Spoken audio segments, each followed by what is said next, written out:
I never thought I'd miss my own son's birthday on purpose. Yet there I was, sitting in my quiet kitchen while the rest of the world lit candles for him. The hum of the refrigerator filled the silence as if it were trying to say what I couldn't. My phone glowed on the counter.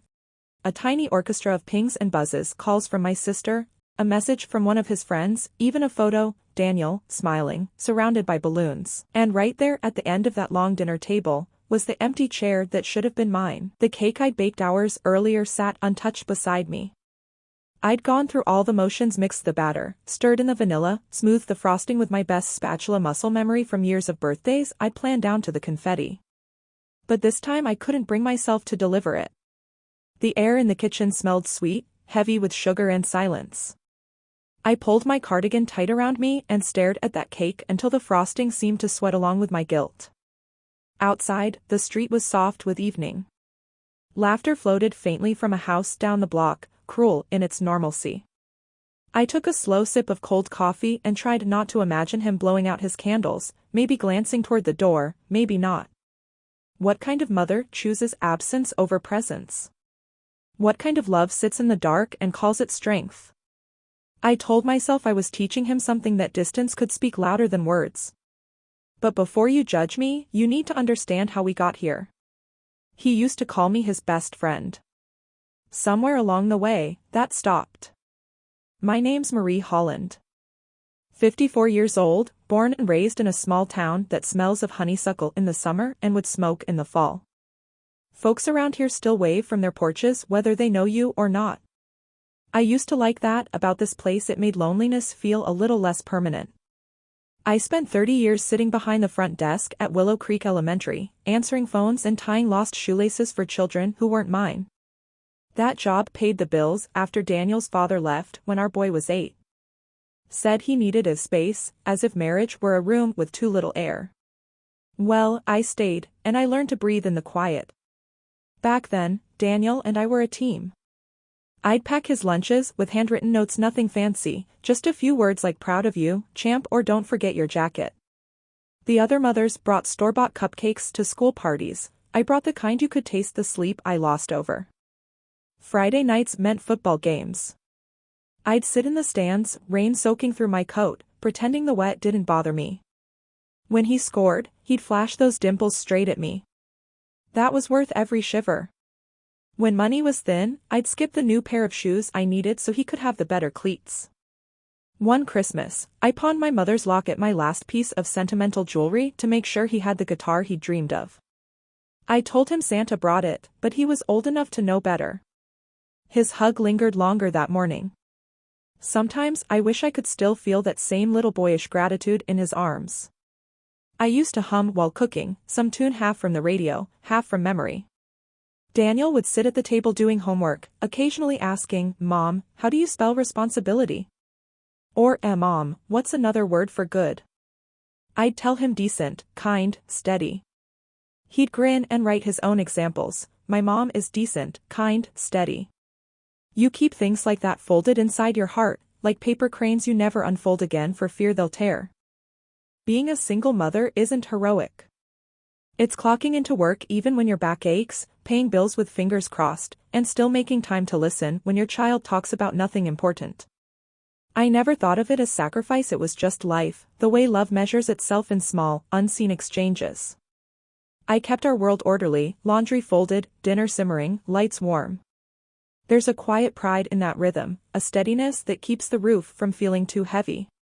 Maybe that's why the change startled me. After he left for college, I thought our talks would only grow sweeter, more adult. Instead, they thinned out like mist under morning sun. A call on Sundays turned into a call when he remembered, text messages became shorthand replies. Busy, Mom. We'll call later. And sometimes, later never came. I tried to keep up, asked about his classes, his friends, his music, but he started giving those polite half-answers people reserve for strangers. I told myself it was just the way young men are when they're building their own worlds. Still, every silence felt like a tiny betrayal of those nights under Friday night floodlights. There's a certain tiredness that settles in your bones when you raise someone alone for so long. It isn't bitterness, really. It's more like standing in a familiar house that suddenly echoes. You remember laughter clinging to its corners, but now the only sound is the hum of your own thoughts. I busied myself with church events and garden clubs, things that looked like company but mostly filled time. People would ask about Daniel, and I'd smile as if nothing in our story had frayed. "He's doing great," I'd say, proud and practiced. But late at night, when the house sighed and the clock on the mantel ticked too loudly, I'd wonder if he still thought of me, if the smell of fresh-baked cornbread or the rattle of an old Ford engine ever tugged at his memory. Love doesn't just vanish, it drifts quietly into the corners of your days until one morning, you realize it hasn't spoken to you in months. It started small, the kind of silence you don't even notice at first. He'd text, "Busy, Mom," like that was enough of a sentence for me to live on. Most mornings start the same now. The kettle whistles at 7:15, just loud enough to break the dull quiet, and I pour the hot water over my instant coffee, letting the steam kiss my face. I stand at the kitchen window while the sunrise leaks gold through the maple trees. Out there, the garden waits, half-awake rows of marigolds, the tomato plants leaning like sleepy heads on thin shoulders. Gardening used to be something Daniel helped with when he was little. He'd stomp through the dirt with those bright yellow rain boots of his, pretending worms were buried treasure. Now, it's just me, a trowel, and the company of buzzing bees.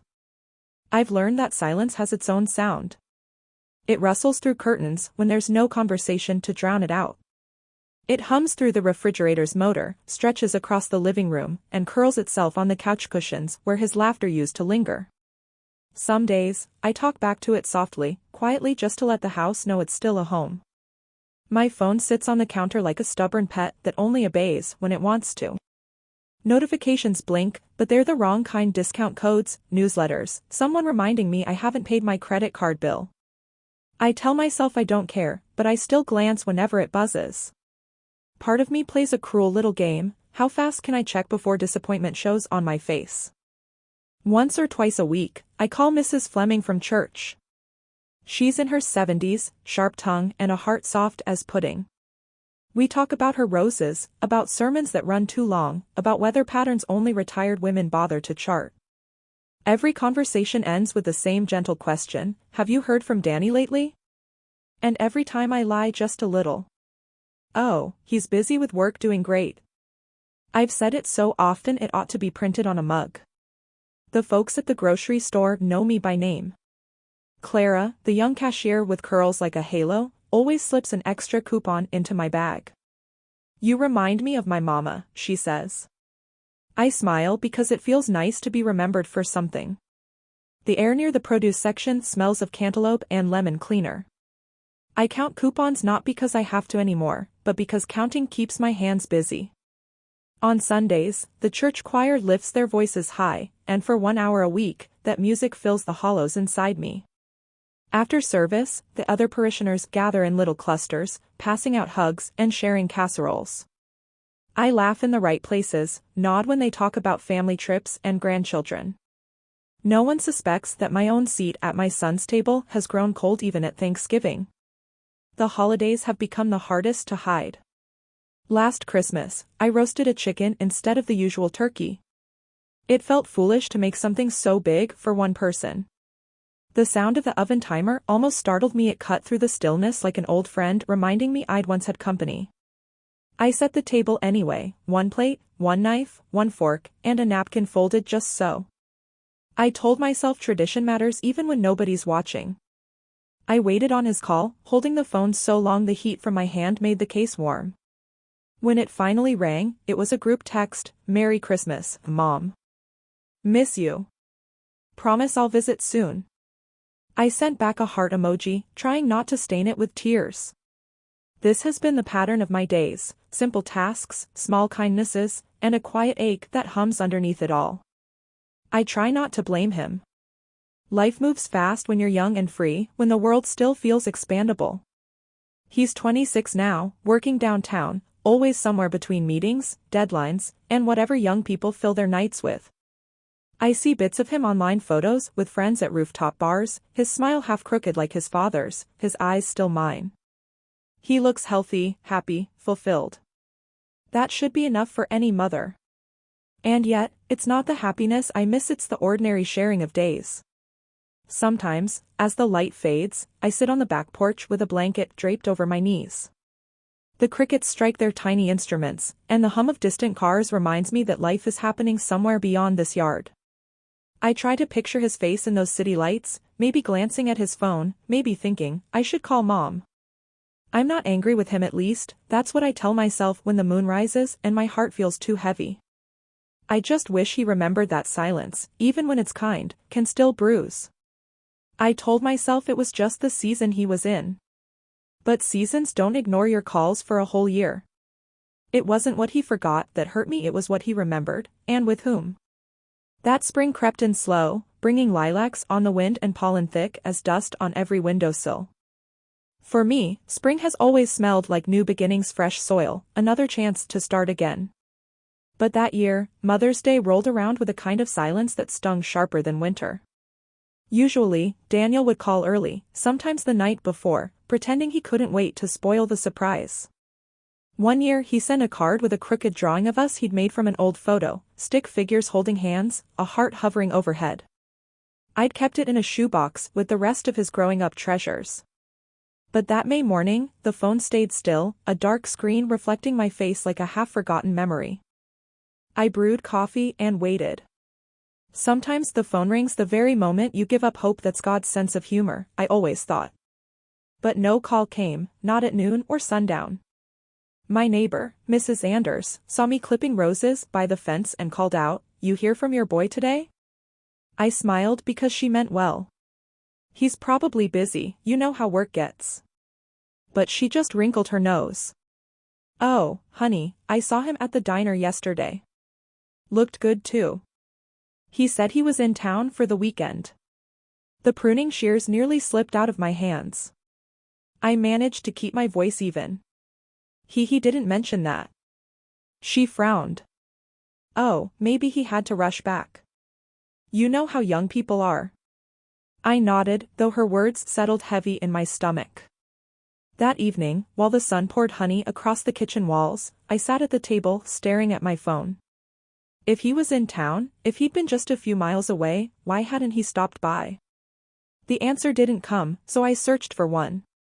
I opened his social media, something I'd promised myself I wouldn't do anymore. At first, the screen filled me with pride, my son looking handsome and confident, sleeves rolled up, arms crossed at some sleek charity event. A post about a partnership his company closed. Dozens of comments, "Proud of you, man. Well deserved. We should celebrate soon. My Daniel, all grown up."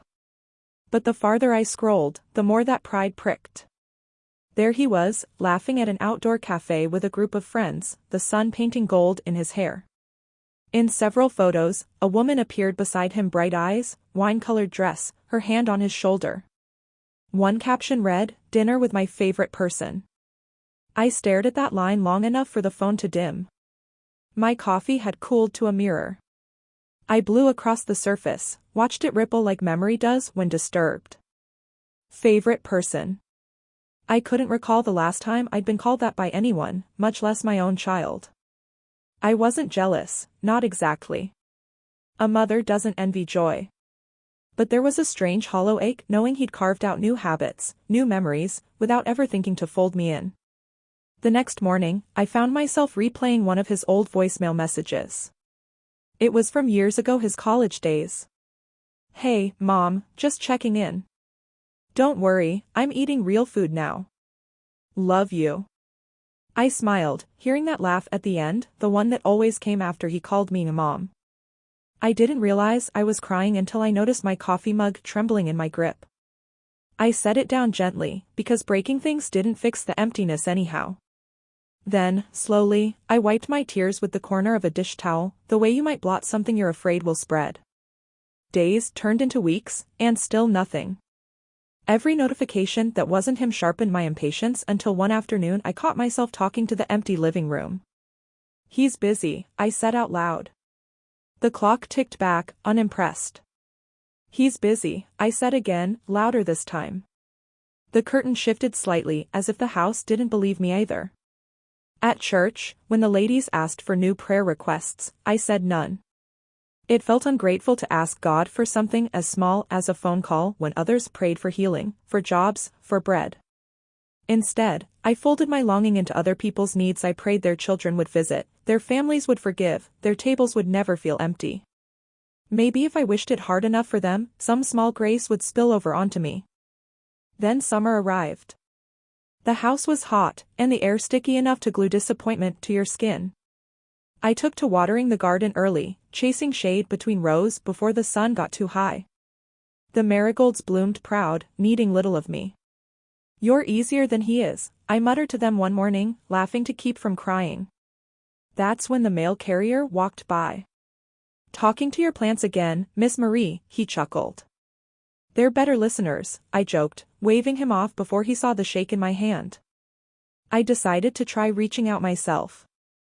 I texted, "Thinking of you, sweetheart. How's work?" My thumb hovered over send for longer than it should have. When the message finally went through, I set the phone down face up on the table, staring at it like a watchpot.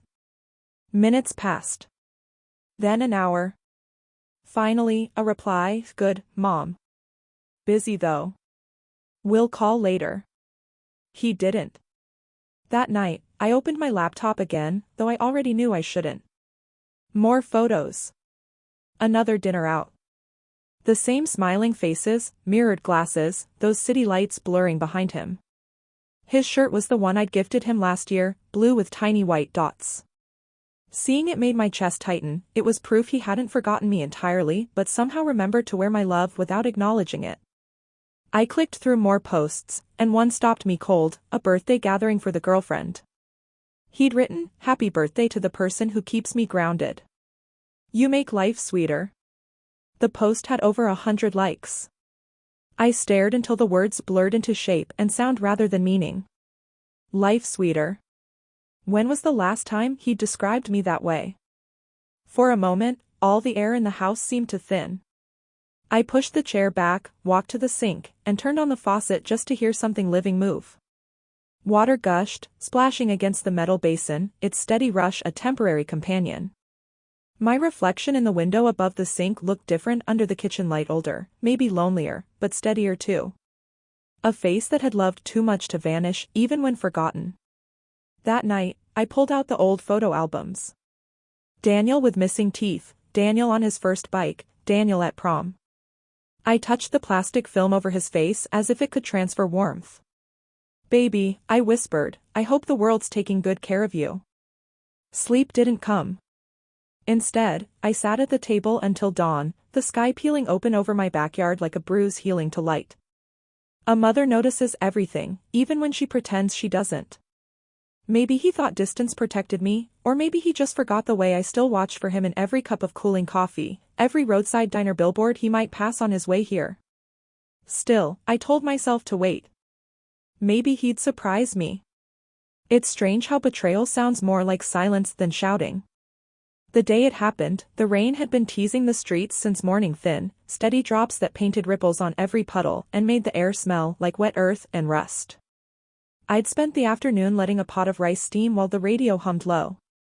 One of those slow country songs you don't notice until the singer sighs your whole heart out loud.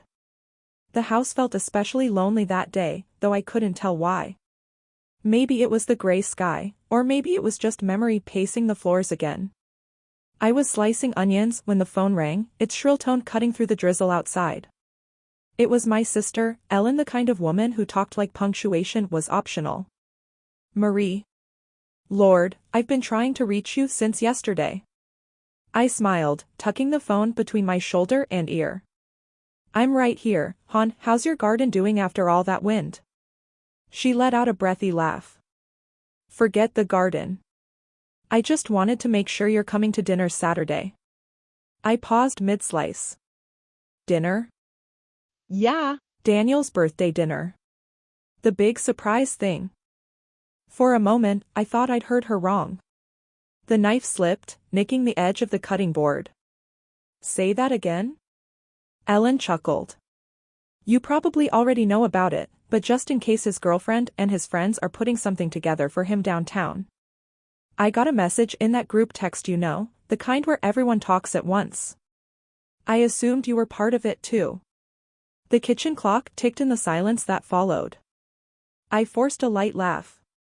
A group chat? I must have missed it somehow. Well, I'm sure he's planning to tell you soon, she said, her voice softening when she caught the crack in mine. Maybe it's supposed to be a surprise for you too. I told her not to worry, that I was probably just out of the loop, and hung up with practiced cheer. But as soon as the line went dead, it felt as if my chest was caving in. My hands moved automatically, finishing the chopping, turning down the heat on the stove. My mind, though, was a storm all its own. He was planning a birthday dinner. For himself. With friends and family. And somehow, a mother who used to bake his cakes, wrap his gifts, sing off-key while cutting the candles was missing from the list. I tried to reason with myself. There must have been a mistake. Maybe he meant to call and hadn't had the time. Maybe there was another group chat, one I hadn't been added to yet. Maybe. Hope is a stubborn thing, it always shows up to ruin your denial. I wiped my hands on a towel and went to the living room, opening the laptop on the coffee table. The clock on the screen blinked 5:47. My fingers hovered before I typed his name into the search bar. Social media was its usual blur of half smiles and plans. Then I saw a post from one of his friends. Looking forward to Saturday. Big celebration for our guy Daniel. 3 smiling emojis, a stream of confirmations underneath. Some familiar names, others new, all chatting excitedly about the restaurant downtown. One comment from his girlfriend nearly broke me, so glad everyone can make it. Daniel's going to love this.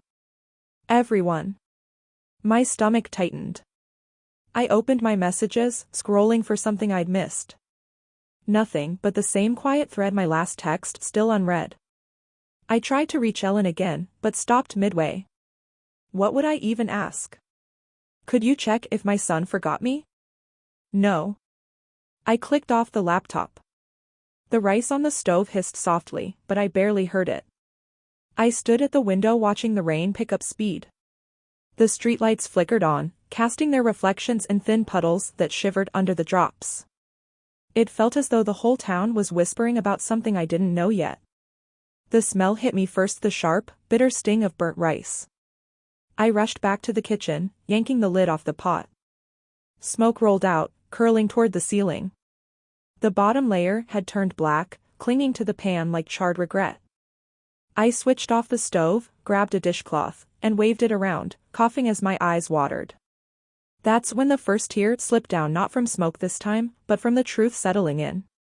In the quiet that followed, the rain became louder, every patter against the windows sounding like an accusation. I sank into a chair and stared at the wall across from me, noticing for the first time how faded the paint looked near the light switch, thumbprints of a life touched often, worn thin by years of care. For a while, I didn't move. I just sat there, letting the silence press against my chest. Eventually, I grabbed my phone and called Ellen again, my voice steadier than I felt. Hey, sis, do you still have that group chat open? Sure do, she said. You want me to add you? No, I managed. Could you maybe just tell me who's in it? I listened as she listed names. Friends from high school, coworkers, some cousins, even that neighbor boy who used to mow my lawn. Each name was a small cut. When she reached the end of the list and I still hadn't heard mine, I simply said, got it. Thanks. After we hung up, I stared at my reflection in the dark window pane.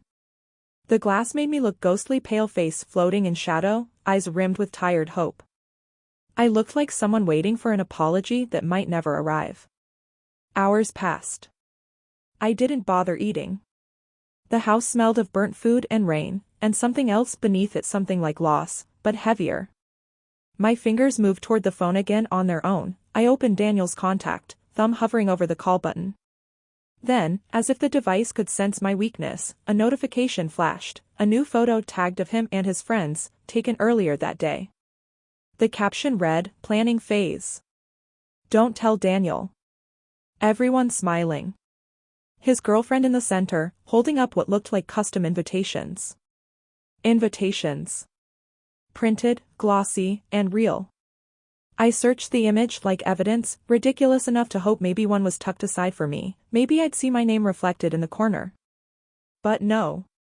There they were laid across a wooden table, bright white envelopes neatly arranged, sealed without me. I saved the photo to my phone without thinking, as if proof could balance my disbelief. Then I stood up, pushed open the back door, and let the damp air rush over me. The rain was cold now, almost punishing, tapping against the metal garbage can and the clay pots by the porch. Somewhere in the distance a train wailed a long, hollow sound that seemed to slice through what was left of my resolve. How quickly motherhood shifts from being the center of someone's world to being an afterthought. I thought of the nights I'd stayed up tending his fevers, how he used to whisper, "You're my favorite person, Mom." I thought of every birthday cake I'd baked, my fingers coated in frosting while he beamed proudly beside me. And now another cake would be cut, candles blown, laughter shared, and not a single one would belong to me. The rain softened after a while, and I went back inside. I wiped my face with the hem of my sleeve and stared down at the burnt rice. The bottom was ruined, but the top layer still looked untouched, edible even. I scraped it lightly with a spoon, the sound brittle in the quiet room. Sometimes life keeps offering you half-burnt meals and expects you to smile anyway. I covered the pot, left it where it sat, and sank back into my chair. Memories flickered behind my eyes. Daniel's 8th birthday, the year he wanted a pirate theme. I'd strung up hand-cut paper sails in the backyard, made a treasure chest of cake with chocolate coins. He'd hugged me so tight that day his little hat fell right off. "Best party ever, Mom," he'd shouted. Those words used to echo whenever I doubted myself. Tonight, they sounded like someone else's story. I don't know how long I sat there, but the radio had cycled through 3 songs by the time I noticed how cold the coffee in my mug had gotten. The scent of it had gone bitter, mirroring the one in my heart. I picked it up, sipped what I could, and whispered into the cup, "You must have done something wrong somewhere, Marie." Mothers are experts at turning blame inward. It's the only control we think we have left. When the clock struck midnight, I finally stood and turned off the kitchen light. Darkness suited me better that night. It demanded nothing, explained nothing. I looked out the window again, into the heavy quiet of the world. Inside my chest something had shifted, not anger yet, not even full sadness. Just a stillness so sharp it hummed, a silence shaped like understanding. He had chosen a life that no longer needed my approval or my presence. That night, something in me went still. And when stillness lingers long enough, it starts to become resolve. But an empty chair can speak louder than 1,000 apologies. After the night I learned I wasn't invited, the house felt heavier. My movements became slower, quieter, as if the air itself wanted me to stay unseen. Still, I woke up the next morning and did what I'd always done. I tried to love him in the ways I knew how. Sometimes love looks like denial dressed up as routine. 3 days before his birthday, I went to the grocery store with a list I'd written more for comfort than necessity: flour, sugar, eggs, butter, chocolate, and a single pint of cream. I told myself I wasn't making his cake, just a cake. The cashier, sweet Clara with the curls, grinned when she scanned the items. "You baking something special this week, Miss Marie?" I smiled. "Just keeping old traditions alive." She winked. "That's the best way to keep love in the house." Her words followed me all the way home, clinging to me like flour dust. Keep love in the house. That's all I'd ever tried to do. I began gathering the mixing bowls with a careful precision that bordered on ceremony. Every clatter, every shift of the spoon against the glass bowl, was its own little prayer.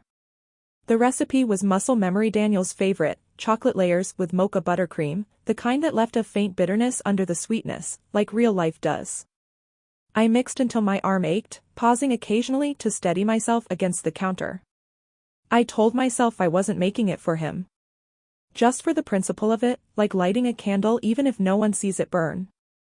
Outside, the weather had turned soft, the kind of late summer air that carries memories in it. Through the open window, I heard distant laughter from the neighbors' kids chasing each other with water balloons. Their squeals made my chest ache. Memories have a scent: sugar and cocoa, sometimes rain, and while I whipped the frosting, I could smell the ghost of all those little boy birthdays I used to host. The kitchen used to bustle with Daniel's friends, all noise and crumbs and delight. This year, it was me, one wooden spoon, and the low hum of a refrigerator that had no idea it was standing witness to heartbreak. When the cake layers cooled, I trimmed the edges neatly. The crumbs fell like a drizzle of brown confetti onto the counter. I smoothed the icing slowly, carefully, until it looked nearly perfect. Every swirl of buttercream carried something unsaid, each curve like another unanswered text message I tried to wrap in patience. By habit, I reached for the plastic cake cover, the one etched with little scratches from years of use. I hesitated. My hands trembled before I lowered the lid over that glossy brown dome. The click of it sealing shut sounded too final. It wasn't just air trapping beneath plastic, it was memory closing its mouth. That night, I sat at the kitchen table, staring at that covered cake. Its presence filled the room, mocking and comforting all at once. I debated driving downtown, showing up quietly with the cake in my hands, pretending the invitation had just gotten lost. "He'll be happy," I whispered to the empty space. "He'll smile like he used to." But another part of me whispered back, "He didn't want you there." The day before his birthday, I wrapped his gift anyway, a sweater, deep navy blue, the kind that reminded me of autumn skies before rain. I'd ordered it weeks earlier, before the truth had come crashing in. Slipping it into its box felt like finishing a conversation no one was listening to. I tied the ribbon carefully, bowed just so, because mothers never half love their children, even when they're hurting. That night sleep wouldn't come. I tossed under thin sheets, half listening to the rhythmic patter of rain against my window. I kept imagining him walking into that restaurant, all smiles, cheeks flushed with surprise and candlelight. Would he notice I wasn't there? Would his eyes search the room for me before settling into celebration? Or would my absence slip by quietly, like a missing decoration no one remembered ordering? Morning came slow and gray. I made coffee but didn't drink it. The smell alone was enough to tighten my throat. The cake sat where I'd left it, glistening faintly under plastic. I thought about bringing it to church, giving it to the ladies' fellowship, pretending it was always meant for them. But something in me refused to share it still belonged, painfully, to him. Around noon, I took a deep breath and opened my phone. The social media app pulsed with notifications. A blurred photo caught my eye, Daniel with his girlfriend, her arms looped around him. The caption, "Can't wait to celebrate tonight with my favorite people." Favorite people. Those words again. My lips pressed together so tight the skin whitened. I turned off the phone and carried the cake to the kitchen table. The chair scraped against the floor, its sound sharp enough to slice through my restraint. I sat, hands clasped in my lap, and simply stared. Somewhere inside me a clock was ticking down, each second whispering, "You could still go. There's time." But another voice, steadier, older, said, "You've spent a lifetime showing up. It's his turn now." By evening, the air outside was warm and thick. I opened the window to let in what breeze there was. Faintly, I could hear laughter traveling from the far end of the street, someone having a gathering, the same cadence of joy I imagined pouring out from wherever my son was. I imagined the flicker of candles catching the light in his eyes, the metallic ting of glasses clinking for another year lived. My breath came shallow. "He'll notice I'm missing," I whispered to no one. "He has to." I wanted to be noble, to convince myself that my absence was a lesson, not a wound. But as the evening deepened, that idea began to crumble. I scrolled through my phone again, fingers betraying my pride. A video notification popped up from a mutual friend. I hesitated, then pressed play. There he was, my boy, standing near a long table dressed in linen, balloons hovering in the corner, candles glowing on a cake not mine. Everyone around him sang off-key, laughter spilling over the words. Daniel's smile was broad and easy.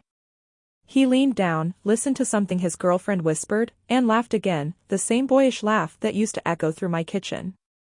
I watched, entranced and broken. And then, mid-video, someone in the crowd shouted, "Where's your mom?"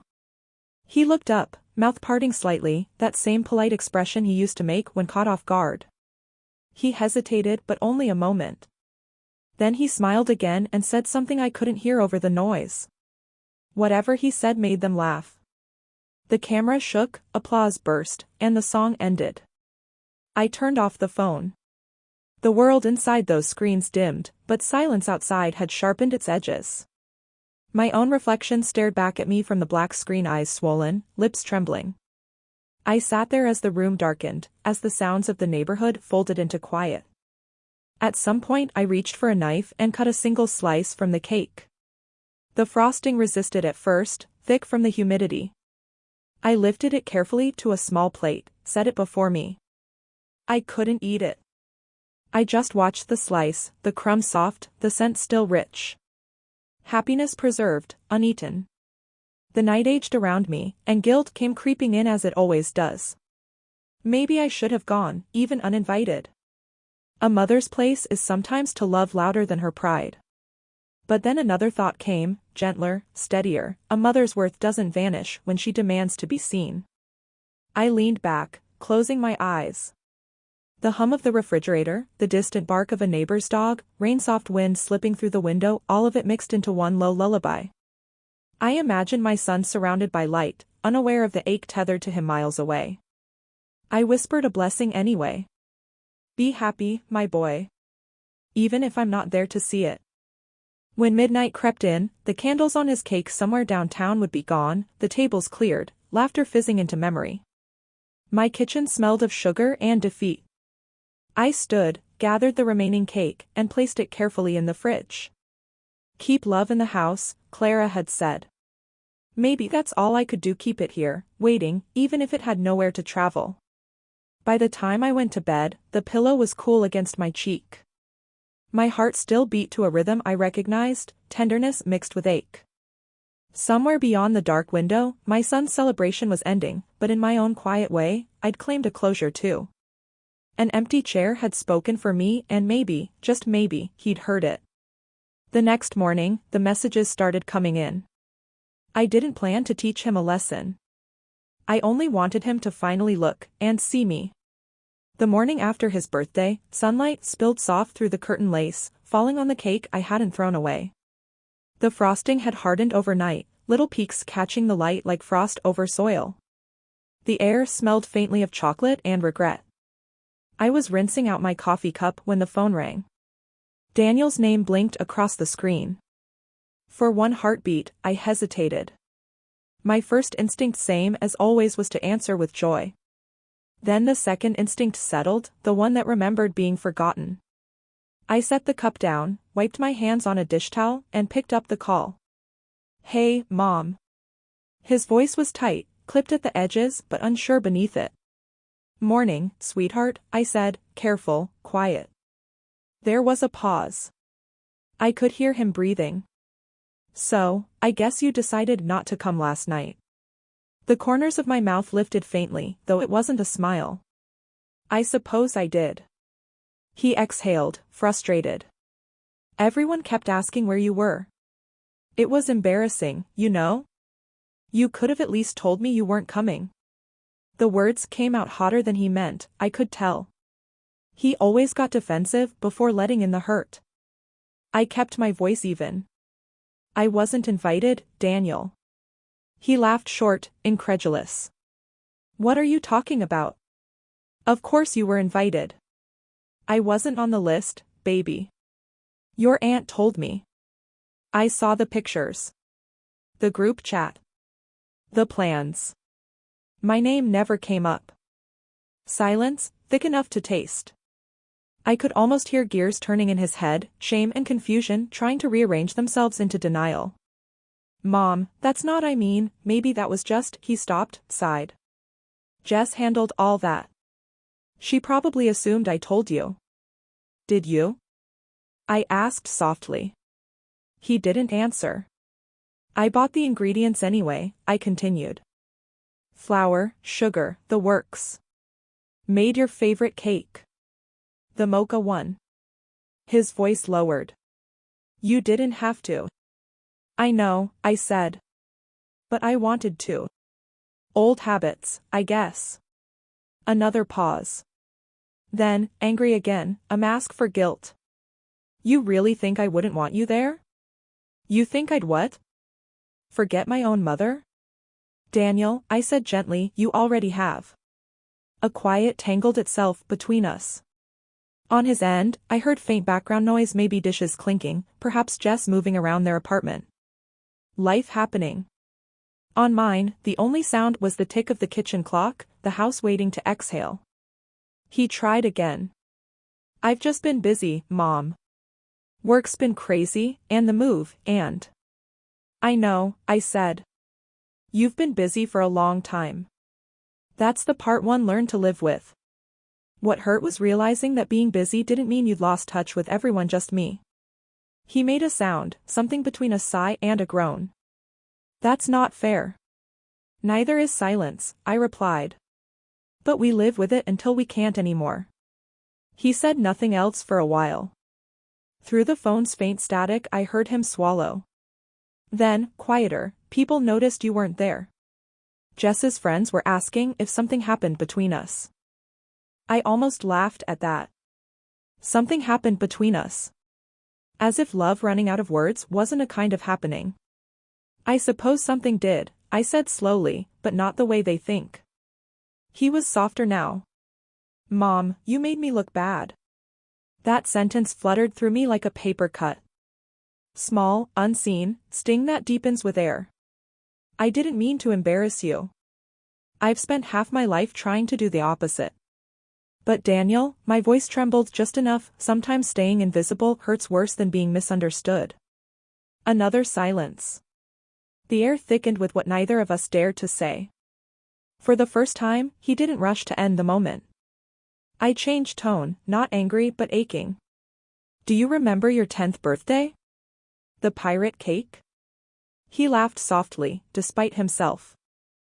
Yeah, you made edible gold coins. Everyone talked about that cake for days. I remember you running laps around the yard, frosting on your chin. You stopped to hug me and said, "Nobody makes a party like my mom." I held on to that memory whenever things got hard, when your father left, when money scared me half to death, when you were sick and I didn't know if I could afford the doctor. That one sentence was enough to keep me steady. But recently, baby, it's like you stopped seeing me altogether. Like I aged out of your joy. He didn't interrupt. He just breathed down the line, quietly breaking somewhere I couldn't reach. Finally, he said, I didn't mean for it to be that way. I know, I said. It never starts that way. But love isn't just feeling, it's noticing. A long moment passed. Then, softly, I saw the cake on your counter in that picture Aunt Ellen posted this morning. You baked it anyway? I glanced toward the fridge where the covered cake sat like a secret. I did. Some habits are hard to kill. He chuckled weakly, then fell serious again. I guess I couldn't see past myself. It's not an excuse, but maybe an explanation. I took a long, shaky breath. You don't need to explain, sweetheart. You just needed to call sooner. There was a small sniff on his end, the kind a grown man tries to swallow away. People online are already talking, he murmured. Someone posted a picture from the party. Commented, guess not everyone in the family's close. Jess is upset about it. She thinks you're mad at her. I shook my head though he couldn't see me. I'm not mad. I'm just tired, Daniel. Tired of being the ever-patient backdrop to your life. I love you more than breath, but even love needs room to be seen. He exhaled audibly. I don't know what to say. Say what you mean. That's all I ever wanted from you, I said. You don't owe me perfection, just presence. Outside, the wind stirred the garden wind chime, soft, tinkling notes like punctuation to our silence. I wish you'd been there, he said finally. I kept looking at that empty chair. For a second, my heart clenched. He had noticed.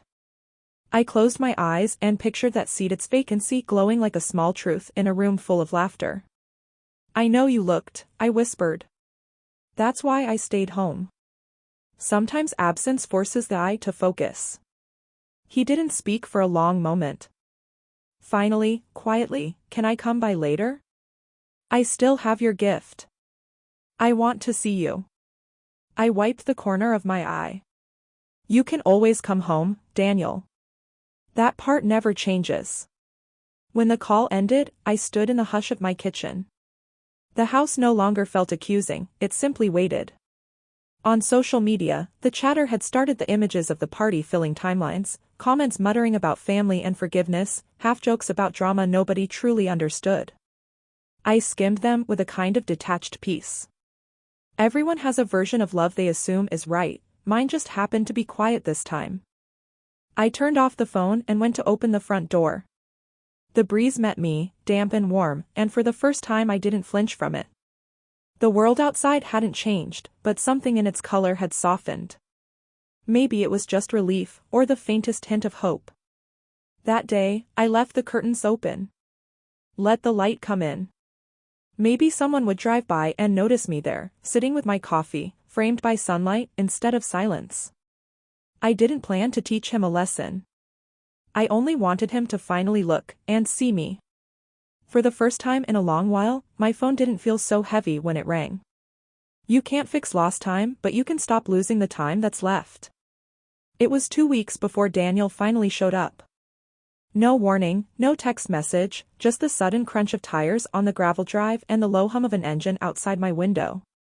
I was shelling peas at the kitchen table, the rhythm of it slow and forgiving. For a moment, I thought I'd imagined the sound, then I saw a shadow move past the curtain, tall and familiar in its uncertainty. When I opened the door, there he was, my boy, grown into a man who looked a little too much like the one who'd left us years ago. He stood on the porch holding a small paper bag, shifting from foot to foot.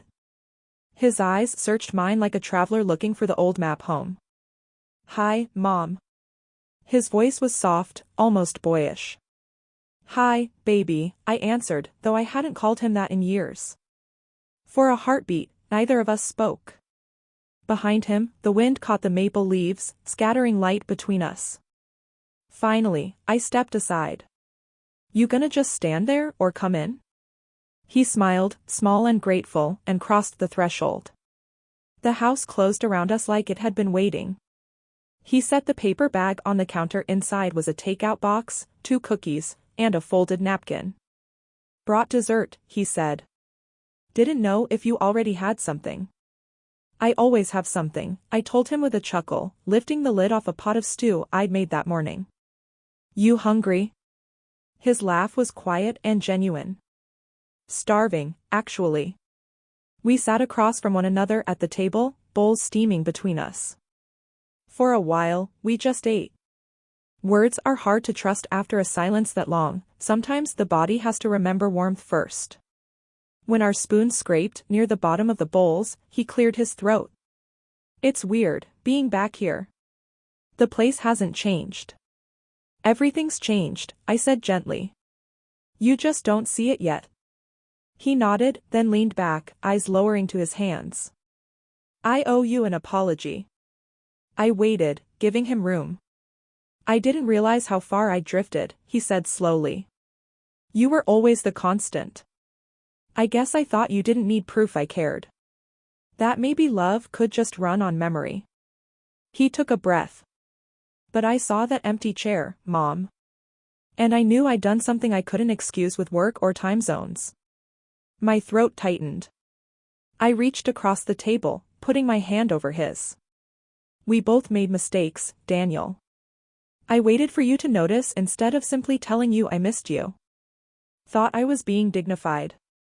Turns out, silence can get pride dressed up as grace." He squeezed my hand lightly. "I could have called. I should have called." I smiled. "We all should have done something, honey. But here we are." He nodded again, his eyes glistening. "Jess wanted to come too, but I told her this one was mine. I needed to show up first." "That's good of you," I said. "She seems sweet." "She is." She felt terrible about the dinner invitation. "Thought I'd told you." I exhaled slowly. "It's water under the bridge now. Or at least, we can start building one." He half laughed, half sniffed, looking down at his stew. "You always know how to make things sound like a hymn." That's the Southern in me, I said, tapping the table. We turn everything into a song when words run out. He met my eyes with a worn kind of gratitude. I missed this, Mom. Just sitting here. You stirring the pot. The smell of food instead of takeout boxes. Well, I said, smiling through the ache, you're welcome to remind me more often. We finished the stew in near silence. I reheated the leftover tea from breakfast, poured 2 cups, and sat again. He turned the handle of his mug between his fingers like he was winding courage into it. Can I ask you something? He said. Of course. When you didn't come that night, what were you thinking? I looked at the steam curling from my cup, reaching into memory. I was thinking that sometimes love needs a silence big enough to echo back. I thought if I spoke, you'd just hear another reminder. But maybe if I didn't, you'd finally notice something missing. His lip trembled into a smile. I noticed. I know you did, I said softly. And in that noticing, you came home. We sat there a long time, no grand speeches, no cinematic tears, just 2 people crossing a small field of hurt, one step at a time. The distance we'd built didn't collapse in a moment, it loosened, like tight soil after rain. At one point, he reached over and picked up the cake plate from the counter. The frosting had dulled with time, but the smell lingered sweet and strong. Is this? It's yours, I said. Still good inside, I think. He smiled faintly. You kept it? A mother keeps everything that still has your name on it. He cut a piece, tasted it, and tears glimmered briefly. Still perfect, he said. That's debatable, I replied, laughing through my own wet eyes. But I'll take the compliment. The evening stretched itself thin and tender between us. The walls seemed smaller, more intimate, the photos on the shelves leaned toward us like old witnesses. Outside, crickets began their chorus, steady as prayer beads. Before he left, Daniel stood by the door for a long moment. I don't want that chair empty again, Mom, he said quietly. Then don't let it be, I answered. He nodded, uncertain but sincere, then bent down to hug me. The kind of hug that's clumsy at first, then real, all arms and heart and silent apologies folded into breath. When he pulled away, there was the old boyish softness in his eyes. Love you, Mom. I know, I said. I never stopped. He smiled, turned toward the steps, and paused. Sunday dinner? Every Sunday, I told him. My table's got plenty of forgiveness left. I watched his car disappear down the lane until the taillights faded into dusk. Then I went back inside, washed the dishes, dried my hands on the same old towel, and stood a while looking around. The house didn't feel different, and yet everything in it did. I poured the last bit of tea, sat at the table Daniel had just left, and let the quiet settle. For the first time in years, it wasn't the heavy kind. It was the soft aftersound of peace returning home. That day, the house didn't feel quiet anymore, it felt at peace. Maybe you've sat at your own empty table, wondering if love was supposed to hurt that much. I have learned that there's a difference between loneliness and peace. Loneliness is when you wait by the phone for someone else to remind you you matter. Peace is when you can answer that question for yourself. For many years, I confused the two. I thought the measure of a mother's love was how completely she could disappear for her child's comfort, how soft she could become, how quiet. But silence, left too long, stops being humility and starts sounding like acceptance of neglect. We don't mean to teach our children that kind of forgetting. It happens slowly, with every, it's okay, I understand, and every, don't worry about me. We wave from the porch and say, go live your life, and we mean it.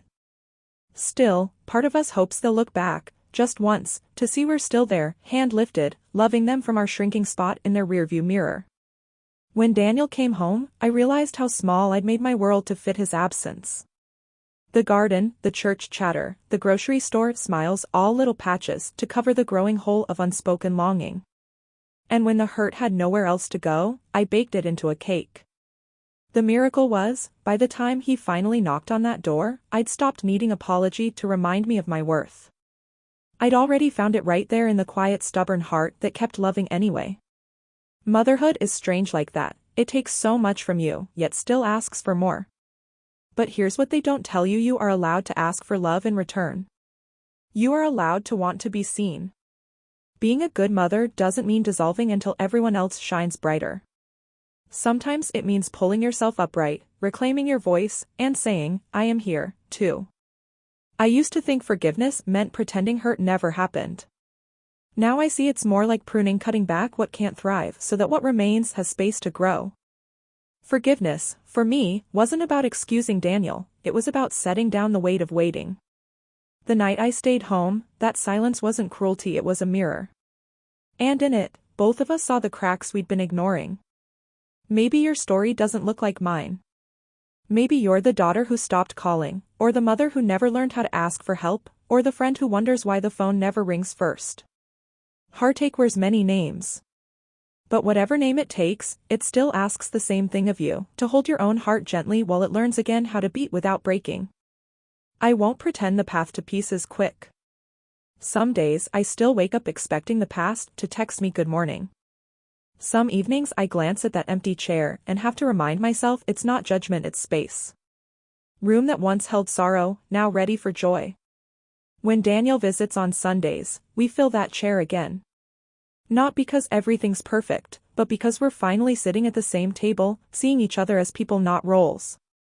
To every mother listening, let me tell you this from one tired, tender soul to another: you are not just the hands that cook or the heart that sacrifices. You are a whole story still being written, deserving of attention, laughter, rest. Learn to love your children enough to forgive them, but love yourself enough to be seen. That balance, messy, patient, imperfect, is what makes love real. And to the sons and daughters who might be hearing this, call her. Even if it's awkward, even if you're late. That voice you think will always be there is someone's whole heartbeat waiting to hear yours again. I sometimes sit now with a cup of tea by the window, and the quiet feels different. It hums with presence, not absence. Life keeps moving, just softer now, freer. When Daniel walks through the door on Sundays, I still see the little boy for a flash, the one with chocolate on his chin and paper crowns sliding over his ears. But I also see the man learning how to hold love with two steady hands, not just receive it. That's enough. That's redemption, in its simplest form. So maybe you're sitting at your own kitchen table tonight, scrolling through pictures that sting a little, wondering if distance means love has died. It hasn't, sweetheart. Sometimes love just changes languages. It starts speaking in boundaries, in courage, in choosing quiet peace over noisy rejection. Love your children enough to forgive them, but love yourself enough to be seen. Would you have stayed home that night, too? Tell me, sweetheart, in the comments below. Maybe you've sat at your own empty table, wondering if love was supposed to hurt that much. I used to believe love meant giving until there was nothing left, until my hands were tired, my heart hollow, and still I'd stretch a little further. That's what mothers do, isn't it? We keep reaching, even into silence, hoping our children will notice the shape of our devotion. But somewhere between the packed lunches and the gentle goodbyes, I forgot that love is meant to be shared, not drained. When my son stopped calling, I told myself, he's just busy. When the birthdays passed with only a text, I said, he's grown now, he doesn't need me like before. Those little excuses became the wallpaper of my days, so familiar I barely saw them. Until the night I stayed home, a night that split my life into before and after. It wasn't rebellion, it was realization. I finally understood that the version of love I'd been practicing had become something smaller than dignity. Love without being seen starts to whisper lies. It tells you you're needed only in shadows, that gratitude is optional, and that your worth comes from how easily you stay quiet. But, sweetheart, quiet love can still burn you down if you never step away from the fire. That evening when my phone buzzed and the world celebrated without me, something settled deep in my chest, a kind of painful calm.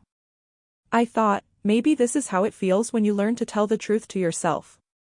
For years, I called absence loyalty. That night, I started calling it what it was, forgetting. And the funny thing about owning the truth is it doesn't make you bitter, it makes you light. Because forgiveness isn't surrender. Forgiveness is the gentle art of putting the pieces back where they belong without expecting the world to fill the gaps for you. It's lighting a candle on your own table instead of waiting for someone else to bring the match.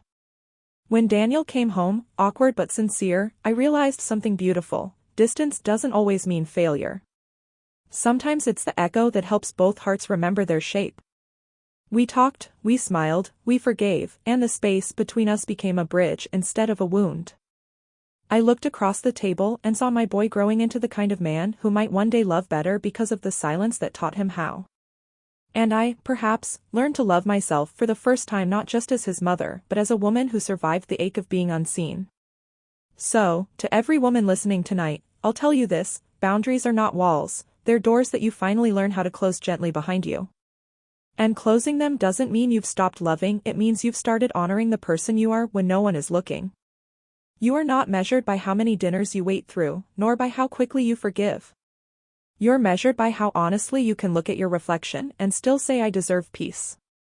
To the mothers who feel invisible, please hear me now: you're not fading. You are resting. You are gathering yourself. You are proof that love can hurt and still hold its shape, that it can bend without breaking. To the sons and daughters who might be listening, call her, not because obligation whispers in your ear, but because connection is the truest inheritance you'll ever have. I've come to believe that being unseen doesn't make us unloved, it just means we have to light our own lamps sometimes, so the world remembers where we are. And maybe, when they see that glow through the window, they'll find their way home. Love your children enough to forgive them, but love yourself enough to be seen. Would you have stayed home that night, too?